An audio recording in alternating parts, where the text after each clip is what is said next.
Welcome students. In previous 2 to 3 lectures, you have started this topic, that is human health and diseases. In that topic, you have studied the types of immunity as well as different types of cells that take part in immune responses as well as the various components of the immune responses. Now, in this lecture, we are going to discuss about the structure of antibody and formation of antigen-antibody complex. See here, what is the structure of antibody? So, structurally, antibody shows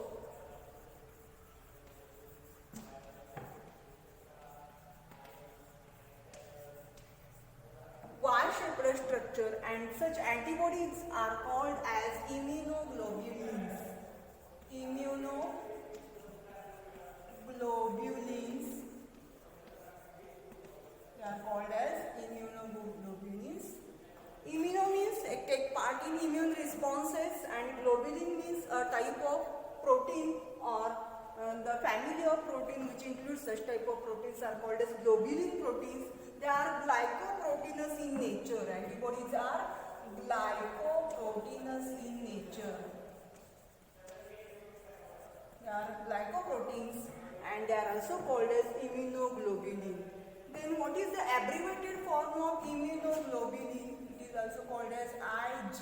Ig means immunoglobulins. There are various types of immunoglobulins: IgA, IgG, IgD, IgM or IgG also. So these are the various types of immunoglobulins and they take part in immune responses. So they are called as immunoglobulins or antibodies, and they are produced within the spleen and lymph nodes.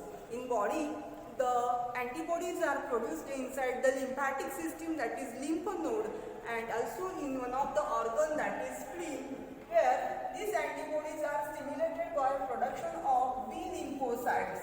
The B lymphocyte cells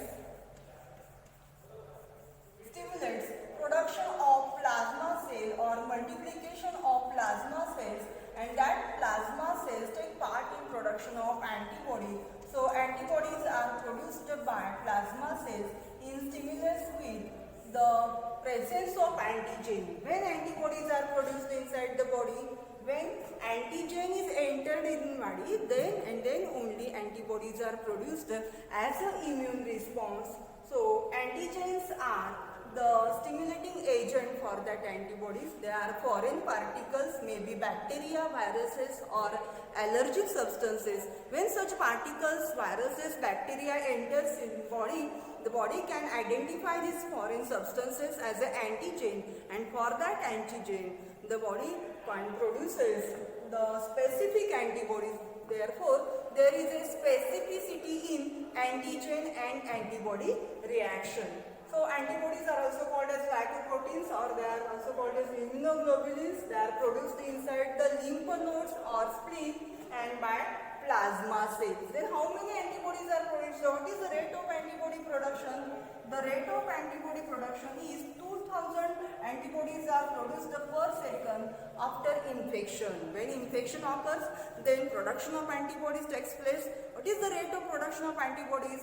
Rate of production of antibodies is highly fast or faster in rate, that is 2000 antibodies are produced per second after infection by plasma cells. After infection, B lymphocyte multiplies plasma cells and plasma cell produces antibody in higher rate or faster rate, that is 2000 antibodies are produced per second. So this is the rate of antibody production inside the spleen or lymphatic node. Then what is the structure of antibody? See here, the structure of antibody is Y-shaped.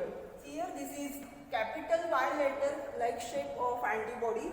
It shows presence of proteinous nature. It includes 4 polypeptide chains. Out of these 4 polypeptide chains, 2 chains are large chains having number of molecules of amino acids more than 400, and such large chains are called as heavy chains. Though these are the amino acid chain, it shows presence of NH3 terminals and COOH term, that is amino terminal, and carboxyl end, C and N end, that is the N terminus of this chain and C terminal of this chain. Like this, there are also presence of two small chains, and these two small chains are also show presence of number of amino acids more than 200, and these chains are called as heavy chains and light chains. Here the long chain is called as heavy chain and abbreviated as a H chain, whereas short chain is called as light chain and abbreviated as a L chain.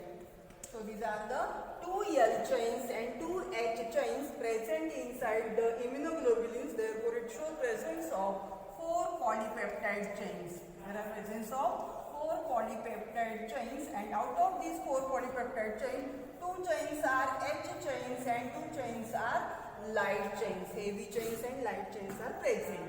Then these two heavy chains are interconnected with each other by disulfide bond. Two SS bonds are present here. Disulfide bond in between light and heavy chain, as well as in between heavy and heavy chain. The amino acids are connected with each other by this disulfide bond. Here also presence of SS bond, that is disulfide bond, in different locations in between heavy chain and light chain, as well as within the heavy chain or within the light chain. There are presence of a disulfide bond, and all these 4 polypeptide chains are interconnected with each other by this disulfide bond. Then the 2 heavy chains and 2 light chains are again divided into 2 different regions. These regions are called as variable region and constant region. See here in this diagram, towards the N terminus there is a presence of a variable region, and this variable region shows presence of variable sequence of amino acids. Here amino acid sequence is variable. It depends on the type of antigen get entered inside the body during infection. After infection, antibodies are formed, but which type of antigen is entered inside the body, it recognized by a specific antibody, and for that recognition purpose there is a presence of a variable region at N terminus, and this variable region is present in light chain also and heavy chain. So labeled, you can write here the variable region of. Variable means it shows presence of variable amino acid sequence. Variable region of,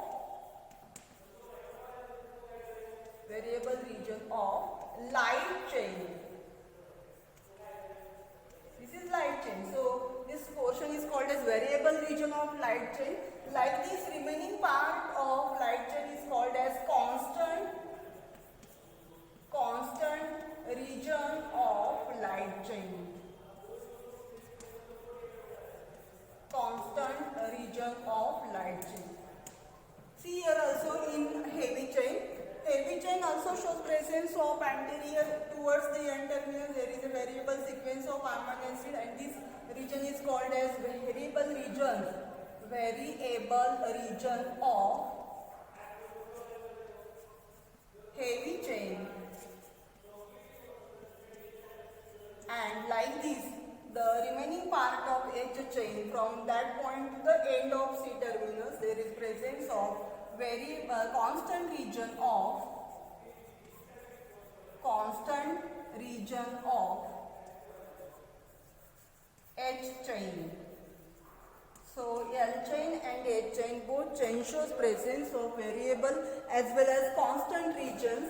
This variable region shows presence of variable sequence of amino acid, and it is specific to the specific antigen. It can recognize specific antigen. For that recognition purpose, there is a presence of antigen binding sites. See here, the specific design is present at the anterior tip or N towards the N terminus of this antibody structure.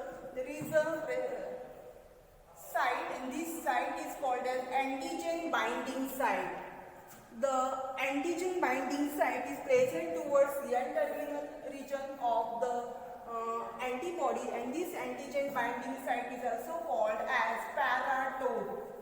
It is very important for NEET examination as well as CET examination. What is paratope? Paratope is the antigen binding site present on the N-terminal portion of the antibody, and it is specific for, or it is the site for attachment of antibody to the antigen. So this site is called as antigen binding site or paratope.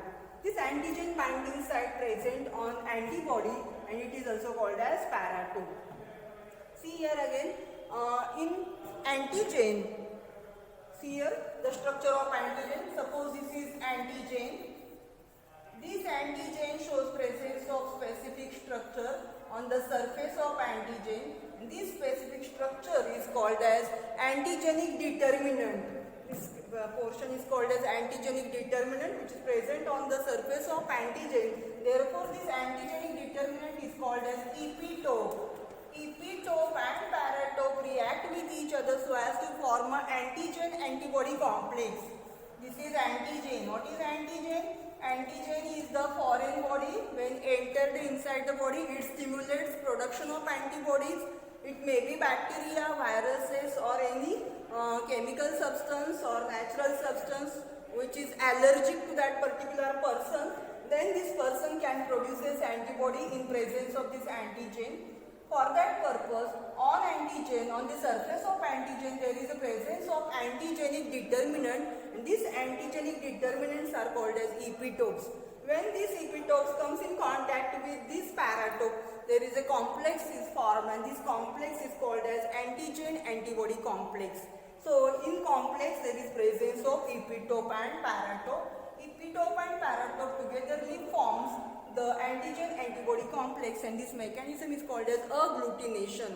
For that purpose, agglutination, antigen and antibody show specific region. The epitope present on the surface of antigen, whereas paratopes are present on the surface of antibody.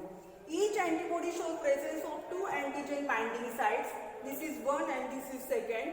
So, such antibodies are called as bivalent because it carries two antigens. At a time, one antibody carries two antigens. Therefore, the antibodies are always called as a bivalent, that it has capacity to carry out the two antigenic molecules on two different sides of that antigen or two different arms of that antigen. So, they are called as bivalent.